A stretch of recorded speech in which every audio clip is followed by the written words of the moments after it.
नमस्कार, मैं विवेक पाराशर और आप देख रहे हैं डी लाइव न्यूज का विशेष कार्यक्रम खास मुलाकात। आज जो मेहमान हमारे स्टूडियो में आए हैं वो एक वैश्विक बीमारी जिसका नाम कोरोना वायरस है, उसी को लेकर चर्चा करने के लिए हमने आयुर्वेद चिकित्सक डॉक्टर भरत एस खत्री जो कि रवि हॉस्पिटल से हैं उन्हें बुलाया। सर बहुत बहुत स्वागत है आपका हमारे स्टूडियो में।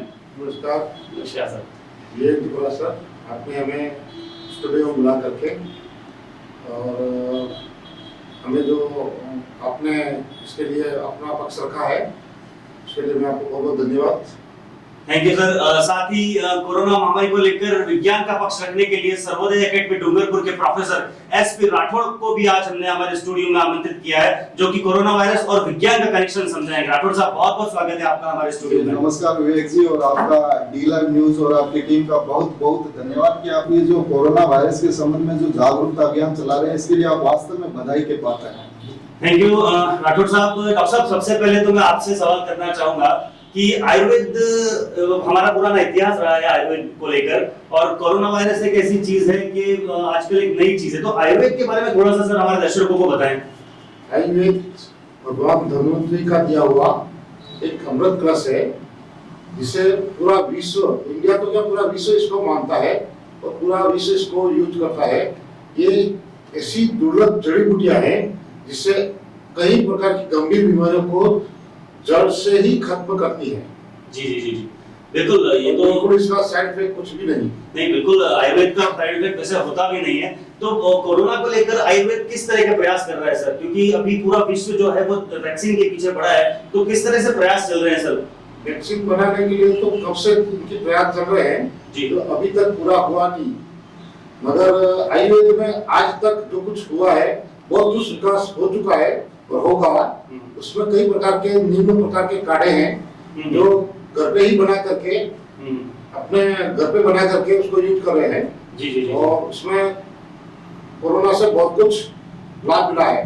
बिल्कुल प्रोफेसर साहब, मैं आपसे जानना चाहूंगा कि क्योंकि विज्ञान की बात है, आप सारे कनेक्शंस जोड़ने वाले लोग हैं, तो कोविड-19 के बारे में थोड़ी सी जानकारी दीजिए हमारे दर्शकों को। जी सर, ये सबसे पहले तो देखिए जो कोविड के पीछे 19 लगा हुआ है ये हमें याद दिलाता है दिसंबर 2019 की।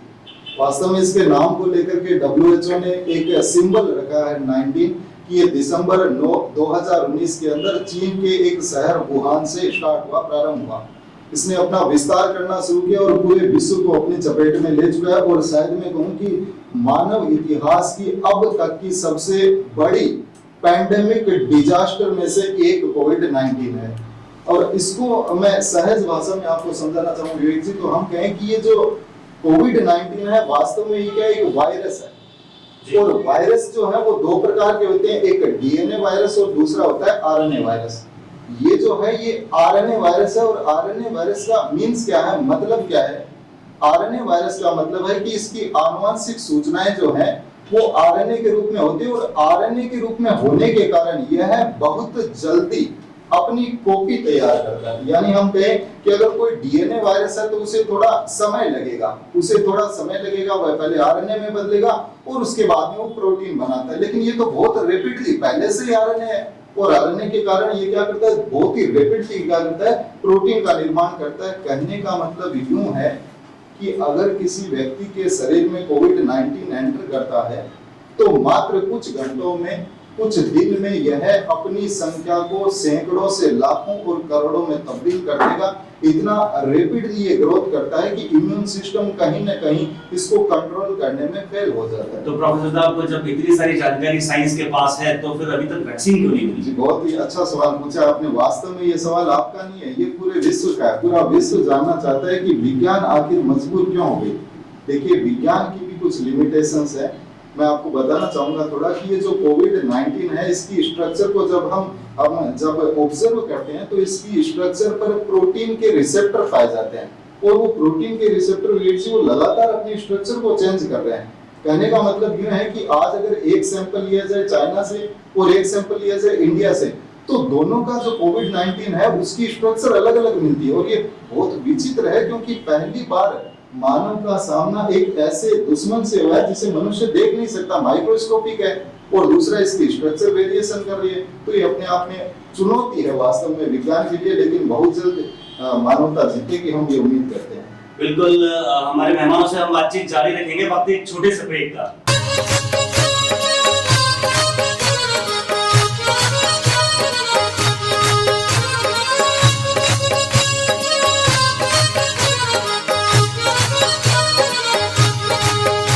स्वागत है आपका एक बार फिर से हमारे शो में।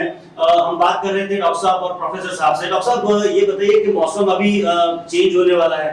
हर जब भी मौसम चेंज होता है, पहले बरसात का मौसम आया तो कहने लगे कि कोरोना वायरस और तेजी से फैलेगा। अब जब सर्दियां आ रही हैं तो लोग कह रहे हैं कि अब फिर से अपनी नई स्टेज में आएगा। तो सर हमको क्या क्या प्रिकॉशंस हमें रखने पड़ेंगे सर, आप दर्शकों को थोड़ा सा बताएं। देखिए विनोद जी, इसमें क्या है, मौसम परिवर्तन तो होते रहेंगे, ऋतु है, ऋतु आती रहेगी जाती रहेगी, मगर जो कोरोना के बारे में खान पान का है वो हमें खास विशेष से ध्यान रखना है। सबसे ज्यादा हमें गर्म पानी का उपयोग लेना है, उसके साथ नींबू लेना है। नींबू और गर्म पानी हल्का गुनगुना हो तो उसके अंदर नींबू डालें तो साइट्रिक एसिड खत्म ना हो, तो उससे डाइजेस्ट सिस्टम भी वो अच्छा रहेगा। नंबर 2, आपको उसमें ऐसे हेल्दी खाने लेने हैं जिससे आपका शरीर सिस्टम जो कमजोर ना बने। जैसे आंवला है, हरी सब्जियां, ताजा हरी सब्जियां है, बाहर का फास्ट फूड आपको बंद करना है और फल फ्रूट पे सबसे ज्यादा ध्यान देना है। तो डॉक्टर साहब, कोरोना वायरस जो कि अभी शहर में तो हालांकि इतनी गंभीर स्थिति में नहीं है, लेकिन फिर भी आपका आयुर्वेद और आप साथ ही समाज में किस तरह से आप प्रयास कर रहे हैं कि वो लोगों को संक्रमित न कर पाए? आप और आयुर्वेद क्या प्रयास कर रहा है शहर में? हमारे आयुर्वेद में एक ही चीज सब है, वो है काढ़ा जी। और ये काढ़ा, हाँ, काढ़े का नाम काफी सुना है हम लोगों ने कि डूंगरपुर के हर क्षेत्र में जाके ऐसा लगता है कि काढ़ा पिला रहे। काढ़ा, ये आखिर में काढ़ा है क्या सर? ये काढ़ा आयुर्वेद का काढ़ा है। हाँ, इसमें सबसे ज्यादा हमारे यहाँ नगर परिषद द्वारा और डूंगरपुर की जनता द्वारा बहुत अच्छा सहयोग मिल रहा है, जिसे हम अभी तक 13 से 14 वार्ड में काढ़ा पिला चुके हैं। डॉक्टर साहब, मैं बीच में आपको टोक रहा हूँ, लेकिन क्या इस काढ़े को हम कोरोना वायरस की वैक्सीन कह सकते हैं? हाँ, ये क्या है, इसको वैक्सीन कह सकते हैं। ये काढ़ा आखिर बनता कैसे, इसमें क्या डालते हैं आप? इसमें हमारा आयुर्वेद का सबसे ज्यादा इम्यूनिटी सिस्टम को मजबूत बनाने के लिए और वायरस को खत्म करने के लिए मेरे अपनी खुद की फार्मेसी से तैयार किया गया काढ़ा है। बहुत बढ़िया, बहुत बढ़िया। इसमें है सबसे ज्यादा मां सुदर्शन कम्युनिटी क्वाथ जी, तीसरा है अमृता क्वाथ जी, दूसरा है अमृता क्वाथ जी, तीसरा है नवोदी क्वाथ जी, और चौथा है जवखर। ओके। तो सर डॉक्टर साहब मुझे बताइए, साथ साथ में हमने अड़ूसर के पत्ते, नागरवेल के पत्ते और सूट उसमें मिक्स किया है। डॉक्टर साहब, नाम से ऐसा लग रहा है कि हम अगर शहर में किसी दुकान पे जाएंगे तो ये चीज तो मिलने वाली है नहीं। ये आप कहाँ से लाते हैं? ये हमारे राइट जो हम खुद ने तैयार की हुई है। अच्छा। जो हमें जंगलों से तैयार करना पड़ता है। हाँ, और शुद्ध जड़ी बूटियों से तैयार करना पड़ता है। बहुत पुण्य का काम कर रहे हैं आप और आपकी टीम, क्योंकि कोरोना वायरस ही ऐसा है कि इसकी अभी वैक्सीन नहीं है और आपने इसका एक तोड़ निकाला है, उसके लिए आपको भी बहुत बहुत धन्यवाद। प्रोफेसर साहब, मैं आपसे ये जानना चाह रहा था कि विज्ञान की नजर से देखें तो कोरोना वायरस इतना खतरनाक क्यों है? जी, ये तो आजकल वैसे भी इतनी ज्यादा अवेयरनेस हो चुकी है, लेकिन फिर भी हम थोड़ी चर्चा करें। देखिए, ये जो कोविड-19 है, यह एक प्रकार का वायरस है जो बॉडी में जाने के बाद ये अपने आप को म्यूटेंट करता है। म्यूटेंट मतलब अपनी स्ट्रक्चर में चेंज करता है और ये है कन्वर्ट हो जाता है दो सीरियस डिजीज के अंदर, जिसे हम एक तो कहते हैं सार्स और एक हम कहते हैं मर्स। थोड़ा देखें तो हम कहें सीवियर एक्यूट रेस्पिरेटरी सिंड्रोम और मर्स मिडिल ईस्ट रेस्पिरेटरी सिंड्रोम। ये जो दोनों ही डिजीज है, यह वास्तव में रेस्पिरेटरी ट्रैक यानी हमारे श्वसन तंत्र को पूरी तरह से कैप्चर कर लेती है। तो ये एक प्रकार से सहज शब्दों में कहूं तो वायरस हमारी बॉडी में एंटर करता है और हमारी बॉडी के इंटरनल ऑर्गन को पूरी तरह से ये क्या करता है, डैमेज करना शुरू करता है। कोरोना वायरस को लेकर हमारे मेहमानों से बातचीत जारी रहेगी। मिलते हैं एक छोटे से ब्रेक के बाद।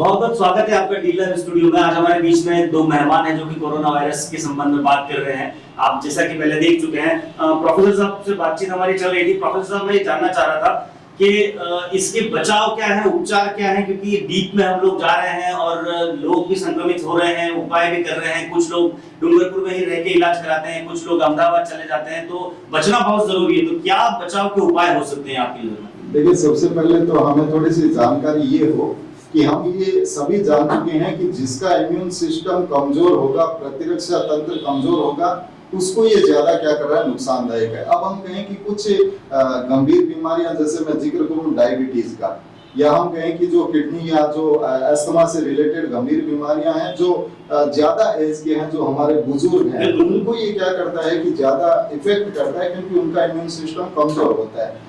मैं थोड़ा सा पूछना चाहूंगा, डॉक्टर साहब, आप कहां तक सहमत है मेरी इस बात से? सहमत है, और बचाव ही इसका उपचार है। और आयुर्वेद में इसकी दवाया काढ़ा है, दो काढ़ा पिए। कौन कौन सी ऐसी बीमारियां जो जिन लोगों को बचाव ज्यादा रखना चाहिए, बचना चाहिए? इसमें सबसे ज्यादा डायबिटिक पेशेंट्स, टीबी पेशेंट्स, जिनको अस्थमा सबसे ज्यादा है जी, बस छोटे बच्चे हैं जी, और जिन्हें लंबे समय से बुखार आ रहा है जी, टाइफाइड्स, किडनी डिसीज, इन पेशेंट को डॉक्टर साहब, आपके हॉस्पिटल में भी अगर कोई कोरोना पेशेंट आ गया और बोला कि मुझे इलाज दे दीजिए आप, तो फिर आप उनको क्या वैक्सीन देते हैं? कोई काढ़ा पिलाते हैं या फिर और कुछ? हम तो उसे काढ़ा पिला रहे हैं।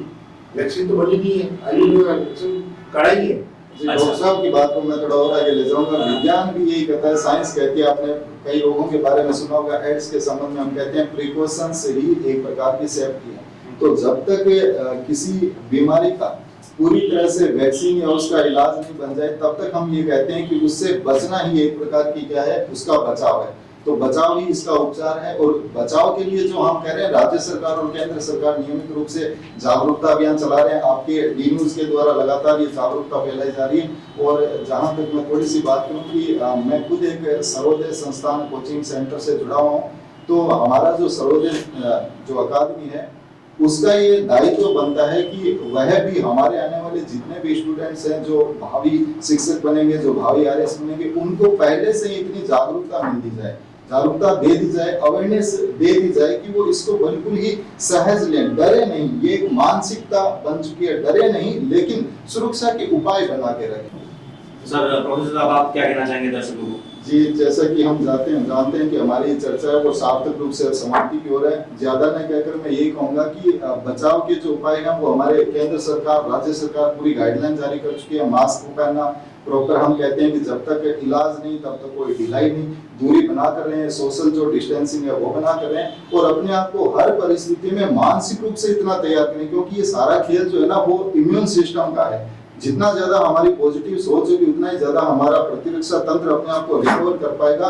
और प्रतिरक्षा तंत्र जितना मजबूत होगा, इम्यून सिस्टम जितना अच्छा होगा, उतना ही हम इसके अच्छे तरह से हम लड़ पाएंगे। बिल्कुल सर, और डी लाइव परिवार भी हमारे दर्शकों से अनुरोध करना चाहेगा कि जब भी बाहर निकलें, मास्क जरूर लगाएं, सैनिटाइजर का यूज करें, सोशल डिस्टेंसिंग रखें। आप दोनों का बहुत बहुत धन्यवाद कि आप डी लाइव न्यूज स्टूडियो में पधारे। बहुत बहुत धन्यवाद। आप देखते रहिए डी लाइव न्यूज, और अगर आपने अभी तक सब्सक्राइब नहीं किया है तो जरूर सब्सक्राइब करें।